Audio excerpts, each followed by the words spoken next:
성도님들 안녕하세요. 안녕하세요. 오늘 말씀에 들어가기에 앞서서 잠깐 이야기를 하나 들려드릴게요. 우리의 신분은 우리의 행동에 영향을 미칩니다. 다시 말해서 우리가 누구냐는 우리가 어떻게 행동하느냐에 영향을 미치는 거죠. 예를 들어보겠습니다. 성도님들 영국의 엘리자베스 여왕 아시죠? 그 엘리자베스 여왕에게 딸이 있었는데 앤이라는 공주였어요. 근데 하루는 그 엘리자베스 여왕 옆에 이제 그 앤 공주가 잘 어엿하게 이제 숙녀가 돼서 옆에 옆자리에 앉아 있었고, 그날 이제 영국 국민들에게 이 어엿하게 자란 이 공주가 공주로서의 어떤 첫 선을 보이는 그런 날이었어요. 이제 공주가 그 자리에 참석했던 고관들과 또 영국 국민들 앞에서 간단하게 이제 연설을 하기로 되어 있었대요. 그래서 공주가 이제 자리에서 딱 일어나려고 하니까 옆에 앉아 있었던 여왕이 공주에게 귓속말로 이렇게 말을 했다고 합니다. 너는 이 나라의 공주다. 공주답게 걸어라. 아마도 이 앤 공주가 떨렸겠죠. 이제 모든 국민들이 지켜보는 가운데서 연설을 해야 되니까 이제 여왕이 엄마가 이제 얘기를 한 거예요. 너는 이 나라의 공주니까 공주답게 행동해라. 공주라는 신분에 걸맞게 말하고 행동하라고 말하는 것입니다.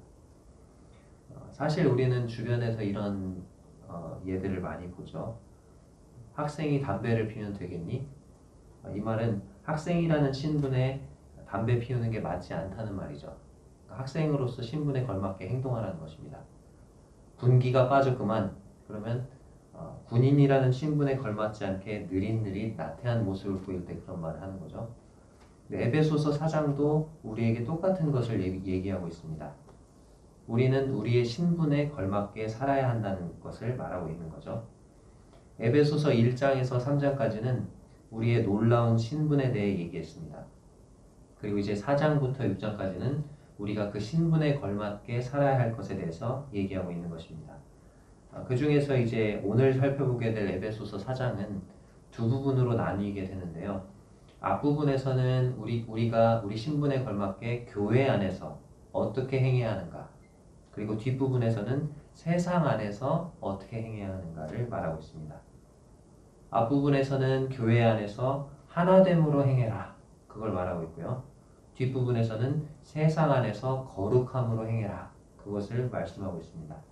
이번 시간에 4장 전체를 다 다루면 좋겠는데 다 다룰 수가 없어요. 그래서 이번 시간에는 에베소서 4장 1절부터 16절까지 말씀을 통해서 앞부분을 통해서 교회 안에서 우리가 어떻게 행해야 하는가를 살펴보고자 합니다. 이제 1절부터 16절까지 이렇게 쭉 읽어보게 될 텐데, 읽어보시면서 이렇게 보시면 아시겠지만 본문에 아주 많이 반복되는 단어가 있어요. 무슨 단어인지 아시겠어요? 하나라는 단어입니다. 하나. 그리고 좀 이렇게 좀 나은 또 반복되고 있는 단어가 사랑이라는 단어고요. 세운다, 잘한다, 뭐 이런 단어들이 반복이 되고 있어요. 그래서 오늘 말씀의 제목을 사랑 안에서 하나됨으로 성장하라 라고 이렇게 적어봤습니다. 오늘 말씀의 제목은 사랑 안에서 하나됨으로 성장하라. 먼저 에베소서 4장 1절부터 16절까지를 제가 천천히 한번 읽어보겠습니다. 제가 읽는 동안에 성도님들께서는 하나, 사랑, 세운다, 잘한다 이런 단어들의 밑줄을 한번 쳐보시면 좋겠습니다. 그럼 에베소서 4장 1절부터 16절까지를 제가 봉독해 드리겠습니다.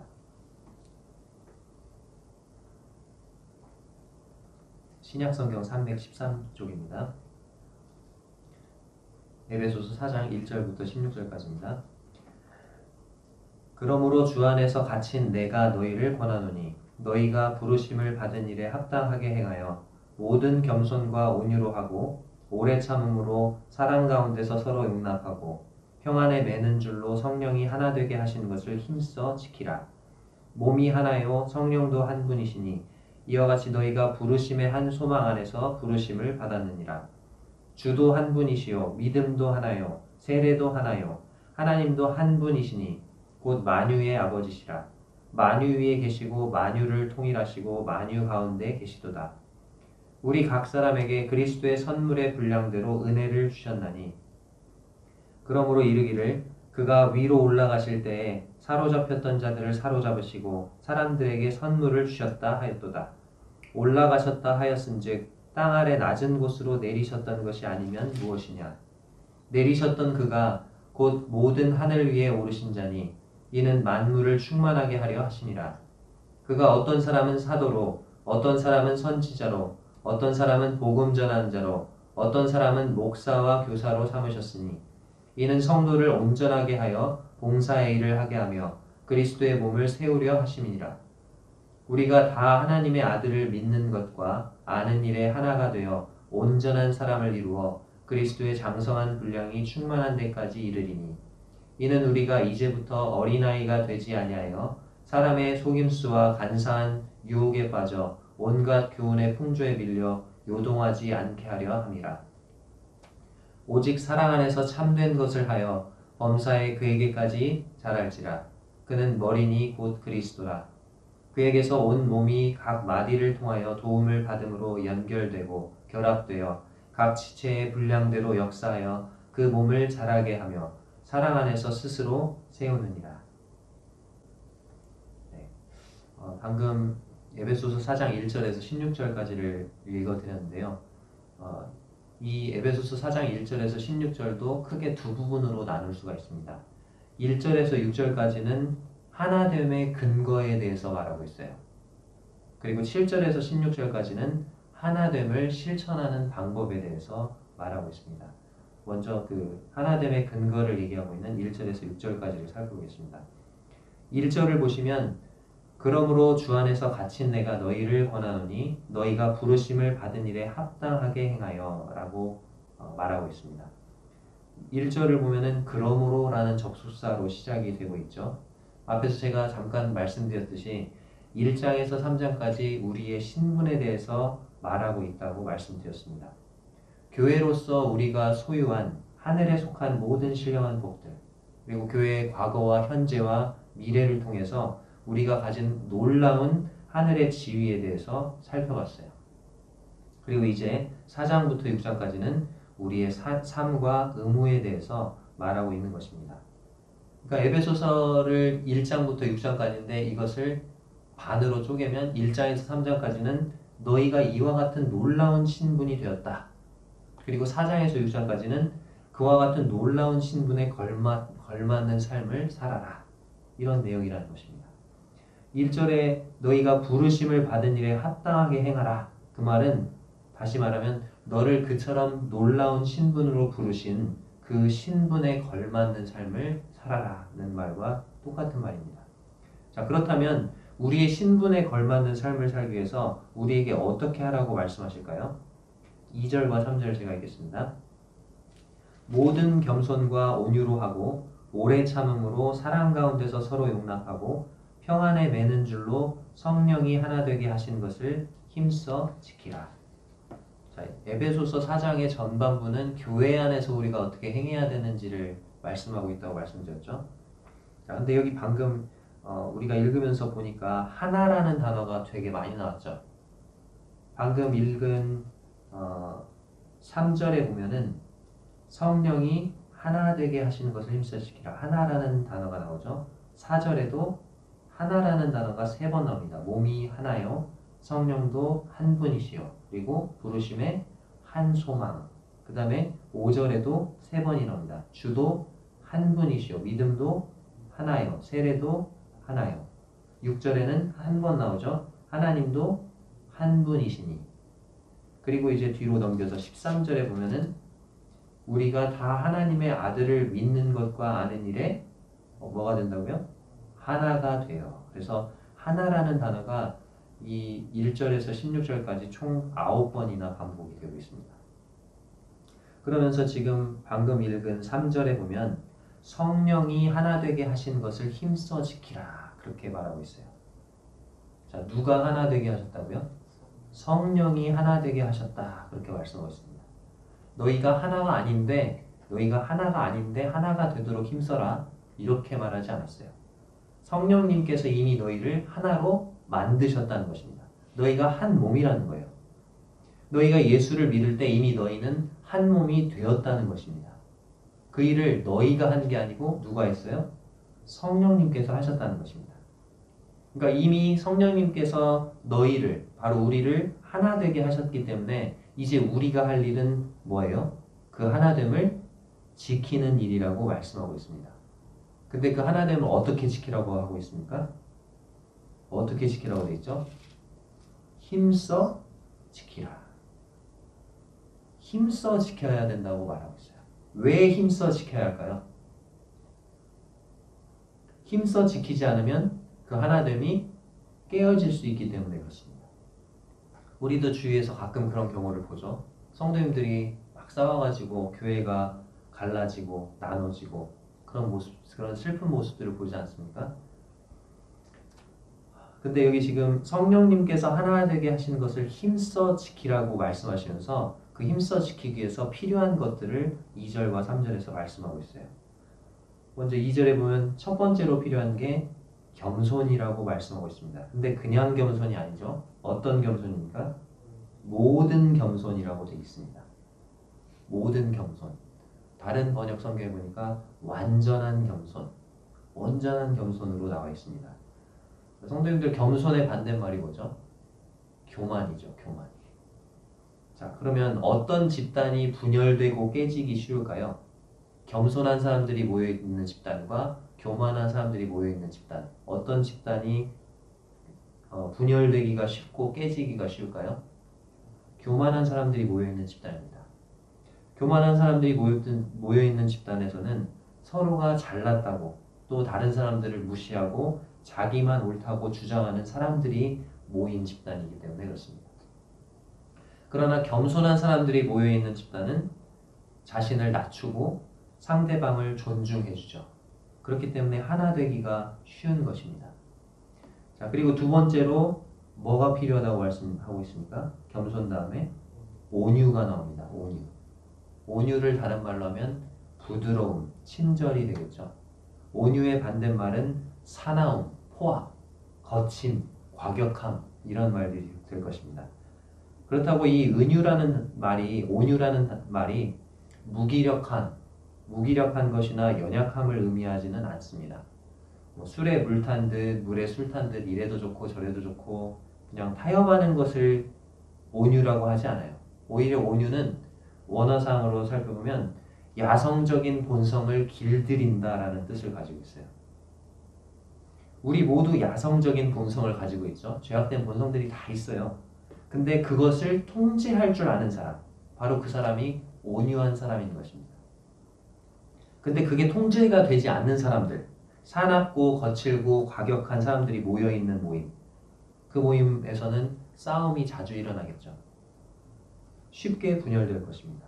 근데 온유한 사람들이 모였다면요, 하나됨을 유지하기가 쉬울 것입니다. 여기 세 번째 필요한 것을 말씀하고 있습니다. 온유 다음에 오래 참음이 나오죠. 상대방의 말과 행동에 대해서 화가 나더라도 또 상대방이 실수나 잘못을 했을 때 거기에 대해서 원망하는 마음이 생기더라도 참아주는 것. 근데 여기 보니까 그냥 참음 이렇게 안 했어요. 오래 참음이라고 말하고 있습니다. 근데 성도님들 오래 참는 게 쉽나요? 우리는 참 성미가 급하죠. 그래서 어떤 사람이 이렇게 기도를 했다고 합니다. 주님, 저에게 오래 참음을 가르쳐 주십시오. 근데 지금 당장 가르쳐 주십시오. 그렇게 기도를 했다고 해요. 오래 참음을 배우려면 오래 걸려야죠. 근데 지금 당장 가르쳐 달라는 것입니다. 이렇게 우리는 오래 참는 것을 잘 못해요. 근데 주님은 여기서 우리에게 오래 참음을 요구하고 계세요. 오래 참아주는 사람들이 모여있다. 그 모임은 하나됨을 유지하기가 쉬울 것입니다. 그러나 오래 참지 못하고 금방금방 분노와 원망을 터뜨리는 사람들이 모였다. 그럼 그 집단은 깨어지기가 쉬울 것입니다. 성도님들 지금 세 가지를 살펴봤는데 이 세 가지들, 겸손, 온유, 오래 참음, 어디서 많이 들어본 말들 아닌가요? 이게 다 어디에 속한 속성이죠? 겸손, 오래 참음, 온유. 이게 무엇에 속한 속성인가요? 사랑에 속한 속성이죠. 고린도전서 13장에 나오는 사랑. 그 사랑장에서 본 단어들이잖아요. 사랑은 언제나 오래 참고, 사랑은 언제나 온유하며, 사랑은 교만하지 않으며. 그러니까 이 사랑에 속하는 것들이에요. 이게 지금 사랑으로 하나 될 수 있다는 것을 말하고 있는 거예요. 그래서 2절 끝에서 모든 겸손과 온유를 하고 오래 참음으로, 자, 무엇 가운데서요? 네, 사랑 가운데서 서로 용납하라고 말씀하고 있는 것입니다. 그래서 그리고 여기 지금 용납이라는 단어가 나오는데, 용납이란 말은 남의 잘못이나 또 입장, 형편 이런 것들을 너그럽게 받아주라는 것입니다. 사랑으로 하면 그렇게 할 수 있다는 거죠. 용납할 수 있다는 거죠. 3절에서는 평안에 매는 줄로 성령이 하나 되게 하시는 것을 힘써 지키라고 말하고 있습니다. 마지막에 이제 평안을 말하고 있는데, 평안을 쉬운 말로 바꾸면 평화예요. 평화. 주님께서 우리에게 로마서에서 말씀하셨죠. 할 수 있거든 모든 사람과 화평하라. 모든 사람과, 할 수만 있거든 너는 모든 사람과 평화롭게 지내라고 말씀하셨어요. 그렇게 말씀하신 대로 우리는 이 하나됨, 연합, 화평을 위해서 최선의 노력을 다해야 할 것입니다. 이제 4절에서 6절까지는 우리의 하나됨의 근거가 나옵니다. 우리가 어떻게 하나가 될 수 있었는가? 우리가 무엇을 통해서 하나가 되었는가? 하나됨의 근거를 말씀하고 있는데, 이 4절에서 6절까지 우리의 하나됨의 근거를 하나하나 세보니까 몇 가지인지 아세요? 몇 가지일 것 같아요? 자, 몸이 하나요, 성령도 한 분이시고, 부르심의 한 소망, 그 다음에 주도 한 분, 믿음도 하나, 세례도 하나, 하나님도 한 분. 총 몇 가지입니다? 몇 가지입니까? 7가지죠. 자, 근데 성경에서 7이라는 숫자는 완전함을 의미해요. 하나님의 수를 의미하기도 합니다. 그러니까 하나님께서 우리를 하나 되게 하셨는데, 불완전하게 하나 되게 하신 게 아니고 완전하게 하나 되게 하셨다는 거예요. 그리고 완전하게 하나 되게 하셨을 뿐만 아니라 이 하나됨에 삼위일체의 하나님의 그 삼위일체의 각 위격이 다 관여를 하고 계세요. 자, 4절에 보면은 누가 나옵니까? 성령님이 나와요. 5절에는요. 주도 한 분이시오. 즉, 주 예수 그리스도가 나오죠. 6절에는요. 하나님도 한 분이시, 하나님 아버지가 나와요. 그러니까 우리 각 성도들을 교회로서 하나가 되시는 것에 성부와 성자와 성령 모든 이 삼위일체의 모든 위격이 다 관여하고 계시는 거예요. 그렇기 때문에 우리의 하나됨은 완전한 것입니다. 이 하나됨을 우리의 인간적인 노력이나 방법으로 이룬 게 아니고 삼위일체의 하나님께서 이 하나됨을 이루어 놓으셨기 때문에 우리의 하나됨은 완전한 것입니다. 자, 여기 하나씩 한번 살펴볼까요? 자, 첫 번째, 몸이 하나요. 그랬죠? 한 몸이라는 거죠. 우리가 서로 다른 지체들이지만 우리를 그리스도의 몸된 교회의 한 몸이 되게 하셨다는 것입니다. 자, 그 다음에 두 번째, 성령도 한 분이시니, 한 성령. 우리가 똑같은 한 성령을 받았다는 거예요. 구원받았을 때 우리 안에 내주하시는 이 성령님이 한 분이시라는 거예요. 우리 각 사람은 다 다르지만 우리 안에 거하시는 성령님은 똑같은 한 분 성령님이시라는 것입니다. 자, 세 번째, 부르심의 한 소망이라고 되죠. 소망이 하나라는 거야. 똑같다는 거죠. 우리는 다 똑같은 소망을 가지고 있어요. 다시 오실 주님을 만날 소망을 갖고 있고요. 또 다시 오실 주님을 만나게 됐을 때 우리가 주님과 같은 모습으로, 영광스러운 모습으로 변화될 거라는 똑같은 소망을 가지고 이 땅 가운데 살아갑니다. 자, 네 번째, 주도 한 분이시오. 주인이 한 분이라는 거예요. 우리가 섬기는 주님이 한 분이시라는 거죠. 바로 주 예수 그리스도죠. 우리는 똑같이 주 예수 그리스도를 섬기는 종들이라는 거예요. 똑같은 주인을 섬기면서 종들이 서로 싸우면 되겠어요? 안 되겠죠. 하나로 연합해서 주인의 뜻을 따르고 주인의 뜻에 순종해야 되겠죠. 자, 다섯 번째, 믿음도 하나요. 자, 우리는 똑같은 믿음을 갖고 있지 않습니까? 우리를 구원한 그 믿음은 똑같은 믿음이 아닙니까? 우리 주 예수 그리스도의 죽으심과 부활, 그것을 믿는 믿음으로 우리가 구원받았잖아요. 자, 여섯 번째, 세례도 하나요. 한 세례라는 거죠. 한 세례. 자, 이 세례에 대해서는 성경학자들이 두 가지로 분별을 하는데, 첫 번째는 우리가 구원받을 때 성령님께서 우리 안에 들어오시죠. 성령의 인침받은 이 성령의 세례를 의미한다. 그렇게 보기도 하고, 두 번째, 우리가 실제로 받는 침례, 우리가 믿음을 고백하고 내가 이제 예수 그리스도의 죽으심과 부활을 통해서 구원받은 사람입니다. 이제 나는 예수님이 죽으셨을 때 나도 똑같이 죽었고 예수님 부활하셨을 때 나도 똑같이 부활한 새로운 사람으로 부활했습니다. 이것을 예수 그리스도의 죽으심과 부활에 연합되었음을 보여주는 그 침례를 우리가 똑같이 받은 거잖아요. 그죠? 그래서 우리는 모두 같은 믿음의 고백을 보여주는 침례를 받았다는 것입니다. 자, 일곱 번째, 6절에 나오죠. 하나님도 한 분이시니 곧 만유의 아버지시라 이렇게 되어 있습니다. 우리가 섬기는 하나님, 그리고 우리의 아버지가 누구예요? 한 분이신 하나님이라는 거예요. 하나님을 한 분 하나님을 아버지로 우리가 모시고 있는 자녀들이라는 거죠. 자, 아버지의 마음은 어때요? 자식들이 어떻게 살기를 바라요? 우애 있고 화목하게 지내기를 바라죠. 자식들끼리 서로 막 다투고 분열되고 그런 모습을 아버지가 기뻐하시겠어요? 아니잖아요. 우리 부모들도 그렇잖아요. 자식들이 싸우면 마음 안 좋잖아요. 자, 우리가 방금 우리의 하나됨의 근거 7가지 살펴봤는데 한번 성도님 생각을 해보세요. 이 세상에서도 같은 목표 한 가지만을 가지고 연합하는 그런 사람들이 만든 모임들이 많습니다. 자, 같이 한번 배드민턴을 칩시다. 배드민턴 동호회를 만들기도 하고요. 같이 테니스를 칩시다. 테니스 동호회. 뭐 조기축구회, 족구회, 뭐 되게 스포츠가 많네. 아무튼 여러 가지 한 가지 목적을 가지고 사람들이 만들어낸 그런 모임들이 있단 말이에요. 그렇게 연합을 하는. 근데 우리는 몇 가지 근거를 공유하고 있습니까? 한 가지가 아니잖아요. 지금 방금 보니까 7가지나 가지고 있어요. 우리는 7가지 하나됨의 근거를 갖고 있다고요. 근데 그 7가지가 이 세상에서 모이는 그런 이 세상적인 이유들과는 전혀 다른 한 차원 높은 영적인 이유들이죠. 그리고 하나님이 이 하나됨의 근거들을 만드신 거죠. 사람이 만들어낸 게 아니라. 그렇다면 우리는 얼마나 더 이 세상의 그런 모임들보다도 얼마나 더 하나됨 연합을 이루어낼 수 있겠습니까? 자, 이제 1절에서 6절까지 하나됨의 근거에 대해서 살펴봤는데 이제 이어지는 7절에서 16절까지는 이 하나됨을 그러면 우리가 어떻게 교회 안에서 실천할 것인가? 하나됨을 실천하는 방법에 대해서 말씀하고 있습니다.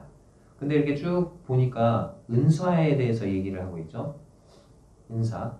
자, 그러면 은사를 활용하는 거랑 교회의 하나됨이 무슨 관련이 있을까요? 한번 살펴보겠습니다. 자, 7절. 우리 각 사람에게 그리스도의 선물의 분량대로 은혜를 주셨나니. 자, 먼저 방금 읽은 7절에 보니까 은사를 누구에게 주시는지가 나와 있습니다. 자, 은사를 누구에게 주신다고 되어 있습니까? 우리 각 사람이라고 했죠. 교회 안에 특별한 몇 명에게만 주는 게 아니에요. 은사는 영적인 재능이죠. 은사. 우리 각 사람에게 주신다. 즉 한 사람 한 사람 모든 각 성도들에게 은사를 주신다고 말씀하고 있습니다. 그리고 각 사람에게 은사를 주시되 그리스도의 선물의 분량대로 주신대요. 그래서 우리 달란트 비유에서 살펴본 것처럼 어떤 성도에게는 5달란트, 어떤 성도에게는 2달란트, 어떤 성도에게는 1달란트를 주신다는 거죠. 분량대로. 그리고 여기에 은사를 은혜로 표현하고 있죠. 여기 보니까 은사를 주셨나니 이렇게 하나 있고 은혜라고 되어 있죠. 은사는 우리가 은혜로 받는 선물인 거예요. 내 힘으로 뭔가 만들어내는 어떤 게 아니에요. 은사는 우리가 구원과 마찬가지로 하나님의 은혜로 받는 선물인 것입니다. 자, 8절 보겠습니다. 그러므로 이르기를 그가 위로 올라가실 때에 사로잡혔던 자들을 사로잡으시고 사람들에게 선물을 주셨다 하였도다. 8절은 그리스도의 부활과 승천의 모습을 전쟁에서 승리하고 돌아오는 개선장군의 모습에 비유하고 있습니다. 자, 전쟁에서 승리를 한 개선장군이 이렇게 전쟁에서 이기고 막 돌아올 때 적군을 포로로 사로잡아가지고 개선행렬에 착 전시를 하는 거죠. 그 개선 행렬에 이제 포로들이 막 앞에서 끌려가는 모습들을 볼 수 있는 거죠. 그리고 포로로 잡혀갔던 우리의 아군들이 혹시 있었다. 그러면 그 아군들을 어떻게 해요? 구출을 해내는 거죠. 그리고 그 개선 행렬에 이 포로로 잡혔던 아군들이 자유의 몸이 돼서 그 개선 행렬에 함께 가는 겁니다. 그리고 이 개선 장군이 전쟁에서 싸워서 승리해서 이긴 전리품들이겠죠. 그 전리품들을 어떻게 해요, 이제? 자기 나라 돌아와서 자기 나라 국민들에게, 백성들에게 나눠주는 것입니다. 마찬가지로 주님도 십자가의 죽음과 부활을 통해서 사탄과의 전쟁에서 승리하셨어요. 그리고 사탄을 포로로 사로잡으신 것입니다. 그래서 주님의 그 개선 행진에 사탄을 포로로 사로잡아서 그 구경거리가 되게 하신 거예요. 그리고 사탄의 속박에 매여 있었던 우리를 자유롭게 하시고 그 개선 행렬에 함께 포함시키시는 것입니다. 그리고 그 전쟁에서 승리해서 얻은 전리품을 바로 여기서는 선물이라고 되어 있는데 은사를 말하죠. 이것을 우리에게 은사로 주시는 것입니다. 9절을 읽겠습니다. 올라가셨다 하였은즉 땅 아래 낮은 곳으로 내리셨던 것이 아니면 무엇이냐. 주님의 승천은 주님이 하늘로 올라가셨다. 주님의 승천은 성육신을 전제로 합니다. 그러니까 주님이 하늘로 올라가셨다. 그것은 언젠가 주님이 하늘에서 땅으로 이 낮은 땅으로 내려오셨다. 그것을 전제한다는 거죠. 그래서 올라가셨다 하셨은즉 주님이 승천하셨다고 하셨은즉 땅 아래 낮은 곳으로 즉 이 낮은 땅으로 내려오셨던 것이 아니면 무엇이냐 그렇게 말하고 있는 거예요. 이 땅 아래 낮은 곳으로 내려오셨다는 것은 주님이 인간의 몸을 입고 이 땅에 이 낮은 땅에 내려오셨다는 것을 의미합니다. 어떤 성경학자들은 이 구절을 땅의 더 아래 낮은 곳이다 해가지고 이것을 음부 하데스로 이렇게 해석을 해서 예수님이 십자가에서 죽으셨을 때 음부로 내려가셨다가 올라오셨다. 뭐 이렇게 해석을 하기도 합니다. 근데 문맥상 여기 9절과 10절은 8절, 9절, 10절은 승천을 하시면서 성도들에게 은사를 나눠주셨다는 부분들을 말씀하고 있기 때문에 주님의 성육신 그리고 죽으심, 부활, 승천 이런 과정을 말하고 있는 것으로 보입니다. 11절을 보겠습니다. 그가 어떤 사람은 사도로, 어떤 사람은 선지자로, 어떤 사람은 복음 전하는 자로, 어떤 사람은 목사와 교사로 삼으셨으니. 자, 여기 보니까 은사들이 몇 가지 나와요? 5가지가 나오죠. 은사와 관련된 성경의 장들이 4군데가 있습니다. 이렇게 외워두시면 좋아요. 12, 12, 4, 4. 뭐라고요? 12, 12, 4, 4. 자, 로마서 12장, 고린도전서 12장, 여기 보고 계시는 에베소서 4장, 베드로전서 4장. 이게 은사에 대해서 말씀하고 있는 장들이에요. 에베소서에 지금 방금 읽은 이 본문의 4장에는 은사들이 5가지만 나오죠. 근데 이제 로마서나 고린도전서나 다른 이제 베드로전서나 이런 데를 보시면 또 다른 다양한 은사들이 소개되고 있어요. 자, 근데 방금 읽은 11절을 보니까 사도, 선지자, 복음 전하는 자, 목사, 교사. 자, 은사들인가요? 은사자들인가요? 이 말들이 은사를 지칭하는 말들이에요. 은사를 가진 사람들을 부르는 말이에요. 네, 둘 다 맞아요. 뭐 교사의 은사다, 목사의 은사다, 뭐 전도자의 은사다 이렇게 은사를 지칭하는 말이기도 해요. 근데 동시에 은사를 가진 사람들, 즉 은사자들을 지칭하는 말들이기도 하죠. 자, 한번 생각을 해보겠습니다. 하나님께서 이 남원 서문교회에 은사를 주실 때 그 은사를 어떻게 주시죠? 이 예배당이라는 이 건물 공간에다가 은사를 딱 주십니까? 공중에 막 떠 있습니까? 그리고 성도들이 뭐 필요할 때마다 그 은사가 쑥 들어왔다가 나갔다가 그러는가요? 아니면 각각의 은사를 하나님께서 구원받을 때 어떤 성도에게 이 성도에게는 섬김의 은사, 이 성도에게는 교사의 은사 이렇게 그 성도에게 주십니까? 네, 그 성도에게 주시는 거예요. 그래서 하나님께서 각각의 은사를 각각의 성도들에게 주실 때 그 은사가 그 성도에게 속한 것이 되도록 그 성도에게 주시는 거예요. 그러니까 하나님께서 우리 교회에 이런 은사들을 주셨다. 그 말은 다시 말하면 하나님께서 어떠어떠한 은사들을 가진 성도들을 우리에게 선물로 주셨다는 말하고 똑같은 말이 됩니다. 이해되시죠? 자, 그렇기 때문에 교회 안에 나와 다른 은사를 가진 성도들이 많다는 것은 하나님께서 풍성하게 우리 교회에 선물을 주셨다는 말입니다. 그 선물이 근데 누구를 위한 거예요? 이 교회 전체를 위한 거죠. 물론 그 은사가 그 어떤 성도 개인한테 주셨는데 그 성도 개인만을 위한 건가요? 그 은사가? 그 개인만 유익하게 하라고 주신 건가요? 아니에요. 교회 전체를 유익하게 하라고. 그리고 그 교회에 속해 있는 나에게도 유익하라고 그 성도에게 은사를 주신 거예요. 그러니까 그 성도에게 주신 은사, 은혜의 선물, 그 선물은 바로 나를 위한 선물인 거죠.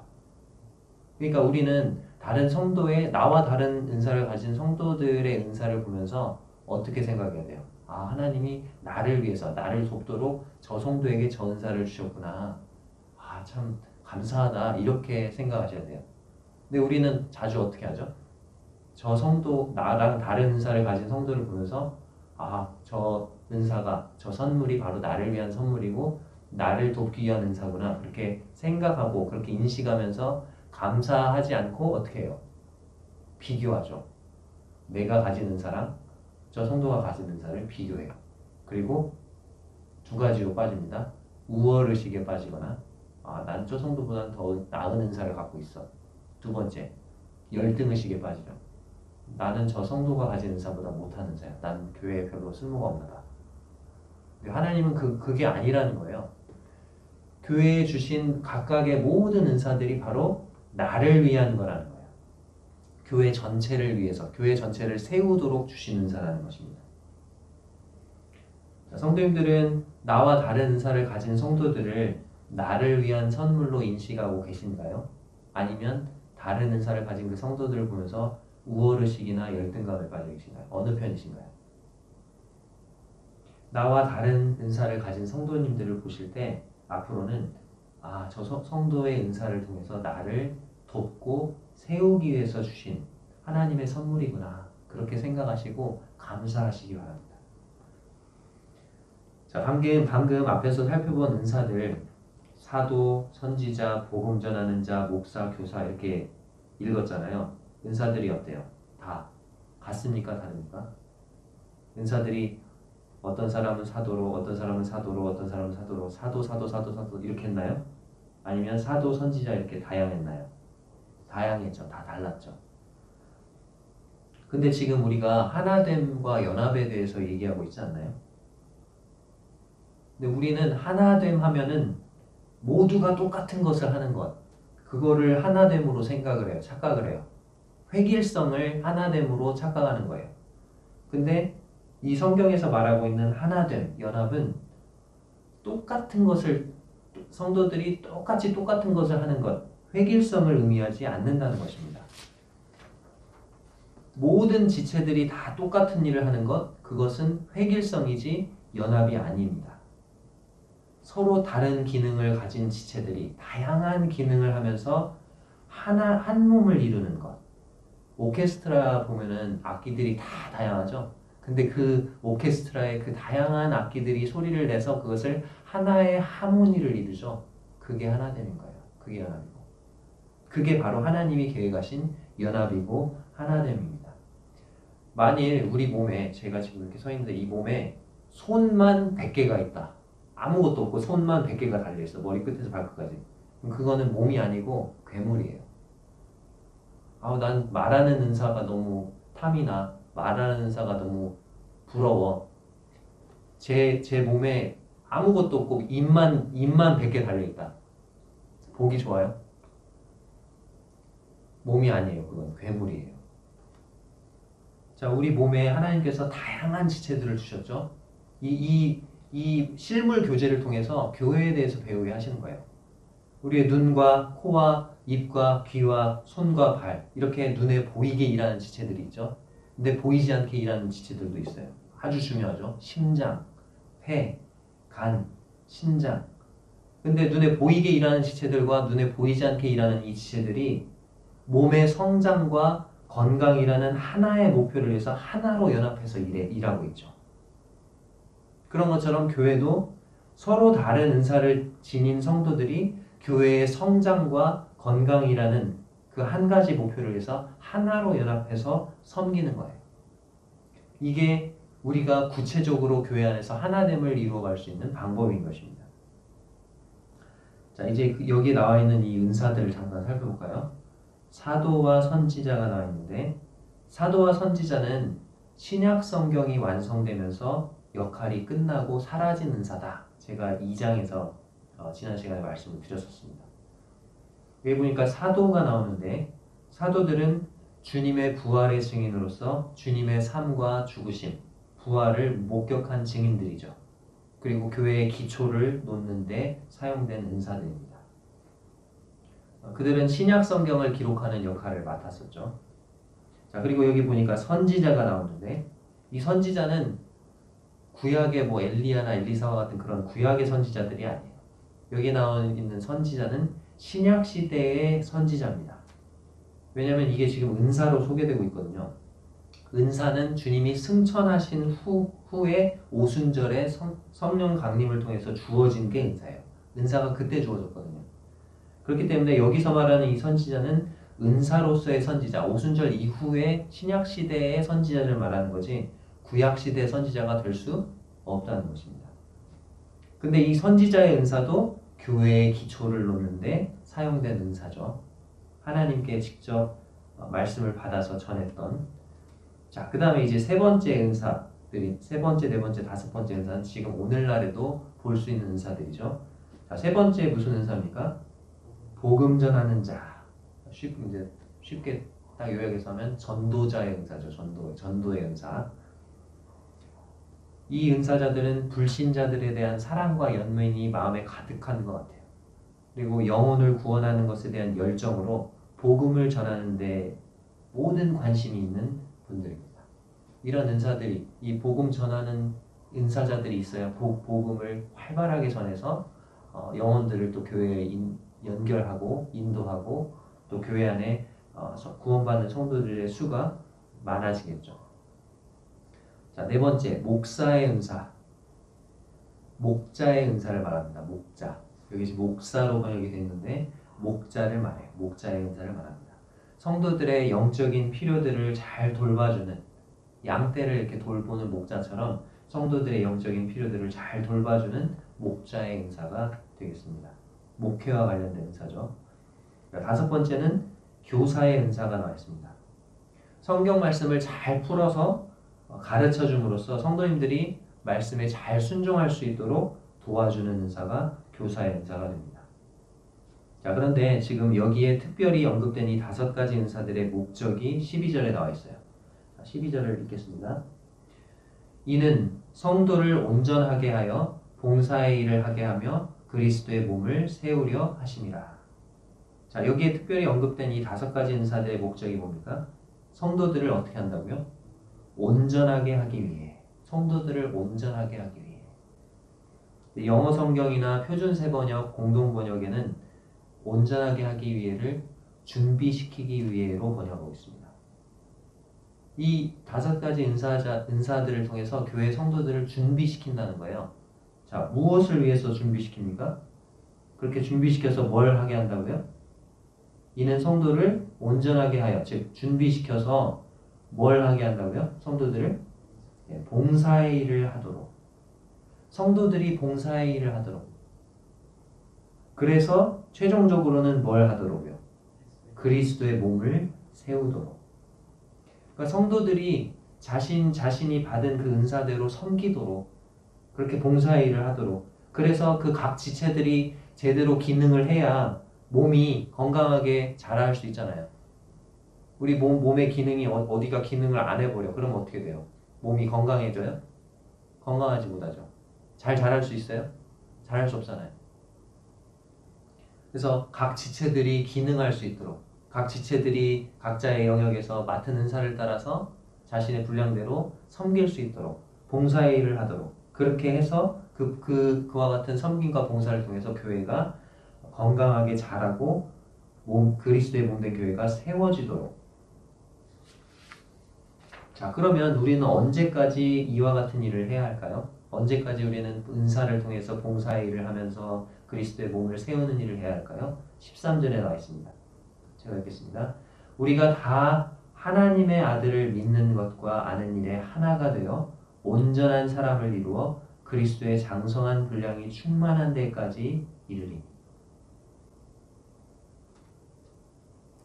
여기 보니까 우리가 뭐라고요?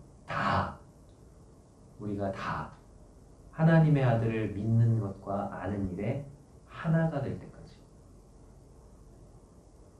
완전한 연합을 보여주는 거죠.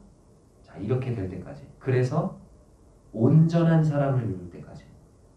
이 온전한 사람을 이룬다는 말이 영어 성경과 공동 번역에는 성숙하게 될 때까지 이렇게 되십니다. 우리가 이렇게 성숙한 그리스도인이 그리고 성숙한 교회가 될 때까지.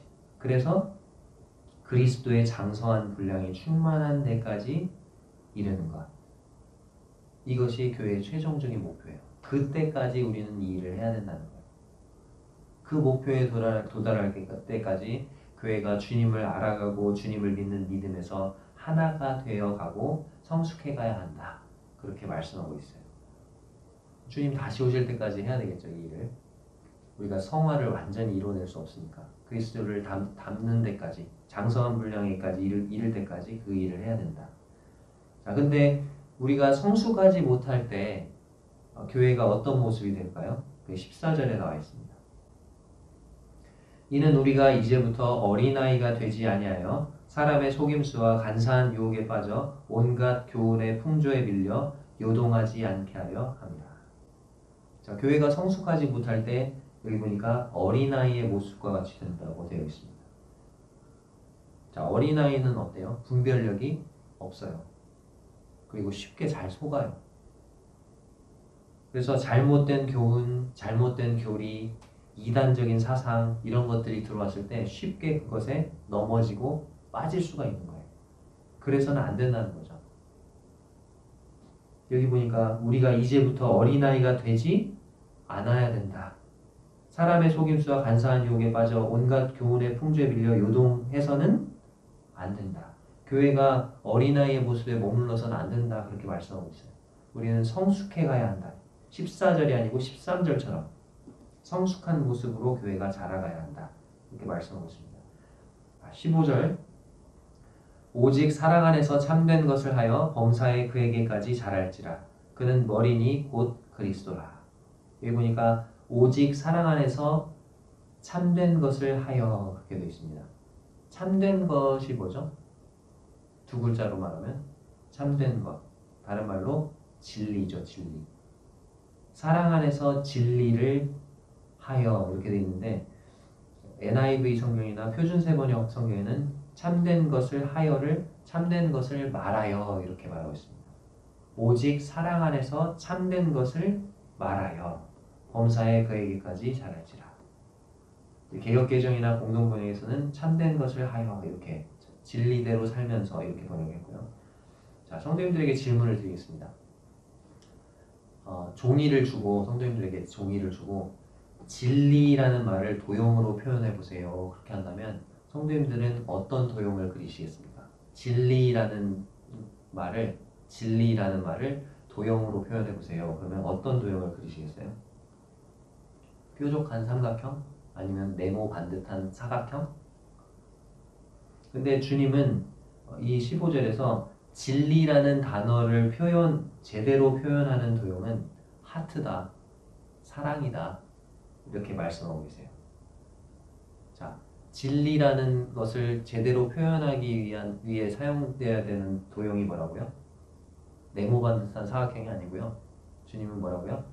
사랑 안에서 진리를 말하라. 그러니까 진리라는 글씨를 쓰고 그 진리라는 글씨를 담고 있는 도형이 하트가 되어야 된다. 사랑이 되어야 된다는 거예요. 사랑 안에서 진리를 말해야 된다. 진리를 말할 때 사랑을 가지고 말해야 된다는 거죠. 근데 우리는 어때요? 한쪽으로 치우치기가 쉽죠. 사랑 없이 진리를 말할 때가 많습니다. 사랑 없이 진리를 가지고 판단을 하고 찌르는 거예요. 그거 잘못됐다고. 근데 그렇게 했을 때 그것은 그 성도를 세워주지 못해요. 오히려 상처를 주고 넘어지게 합니다. 고린도전서 13장 최근에 말씀 많이 들었죠. 사랑 없이 행하는 모든 것이 무익하다고. 아무 소용이 없다고. 그리고 요한계시록 2장에서는 뭐라고 했습니까? 사랑을 잃어버린 교회는 존재 가치를 잃어버린 교회다. 촛대를 옮길 수 있는 주님이 그런 교회다고 말씀 우리 듣지 않았습니까? 근데 또 다른 극단으로 칠 수 있겠죠? 여기는 사랑 없이 진리를 말해. 진리만 말해. 근데 이쪽 극단에서는요. 사랑만 하고 진리를 말하지 않아. 사랑은 해. 근데 진리를 말해주지 않아. 그것은 성도를 자라게 하지 못한다고 말씀하고 있죠. 여기서. 여기 보니까 사랑 안에서 참된 것을 말을 해야 범사에 그에게까지 자란다고 되어 있지 않습니까?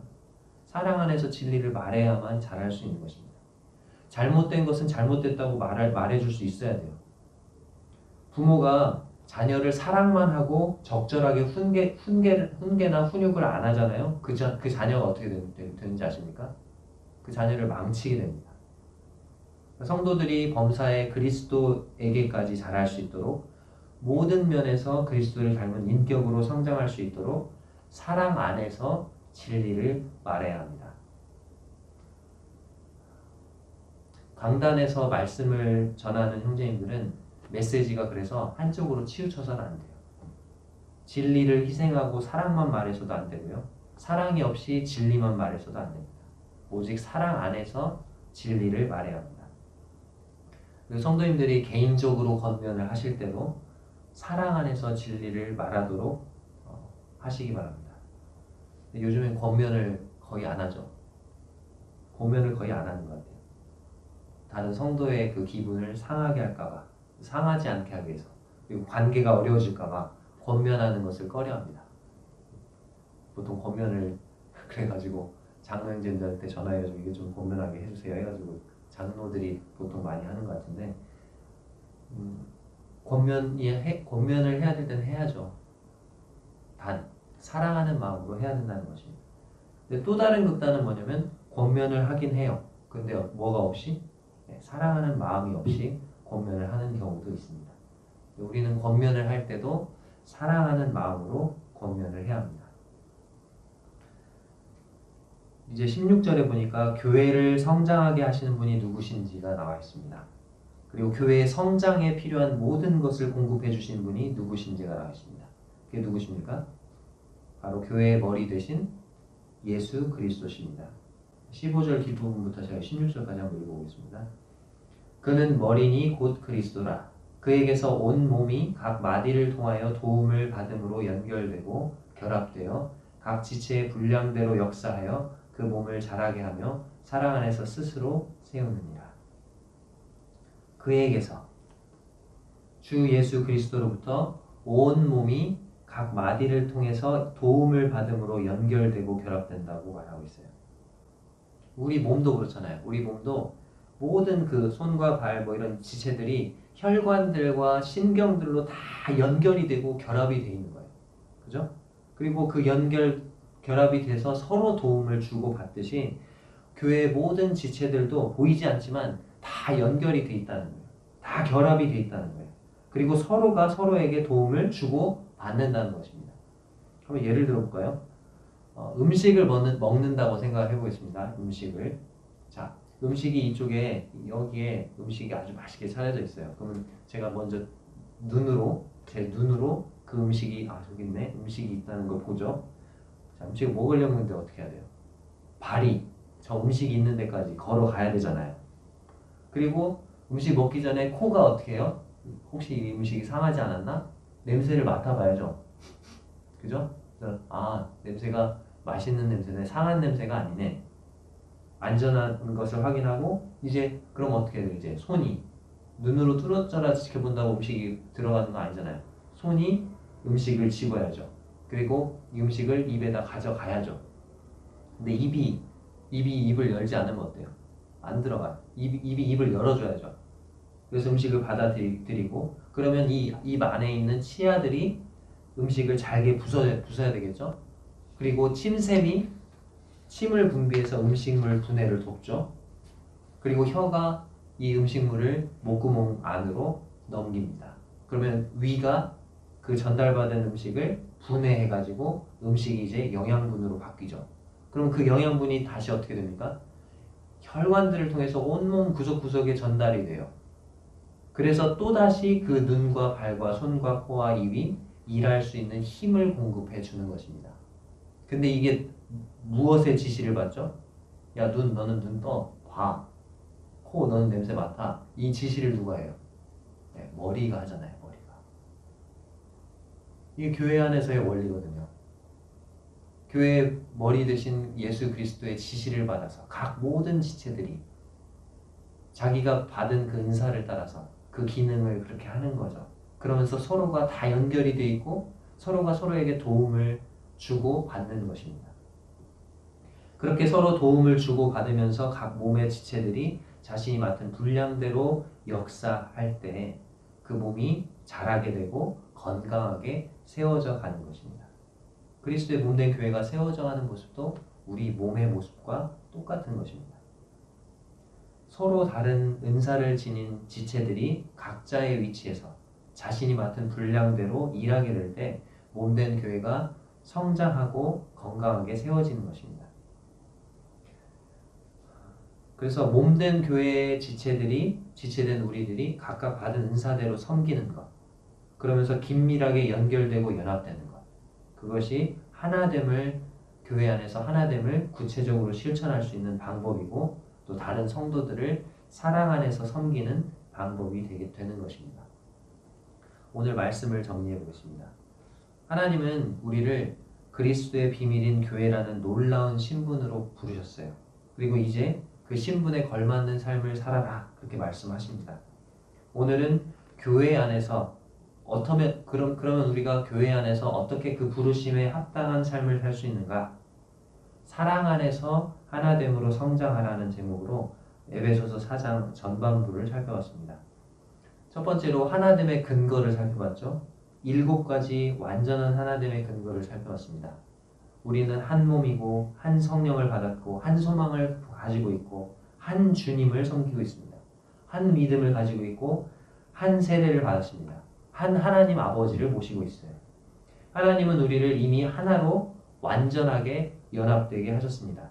그리고 하나님께서는 우리에게 성령의 하나 되게 하신 것을 힘써 지키라고 말씀하고 계십니다. 자, 두 번째, 하나됨을 실천하는 방법을 살펴봤죠. 주님은 우리에게 다양한 은사들을 주셨어요. 이 다양한 은사들을 지닌 지체들이 자신의 분량대로 은사를 따라서 서로를 섬길 때 바로 그것이 사랑 안에서 하나됨을 실천하는 방법이다. 그리고 이를 통해서 교회가 성장하고 건강하게 세워질 수 있다. 그리고 이것이 교회 안에서 주님께서 우리에게 바라시는 부르심에 합당한 삶이다. 이런 것을 살펴봤습니다. 우리 남원 서문교회가 이와 같이 사랑 안에서 하나됨으로 성장하는, 새해에도 계속해서 성장해가는 그런 교회가 되기를 간절히 바라면서 말씀 마치겠습니다. 감사합니다.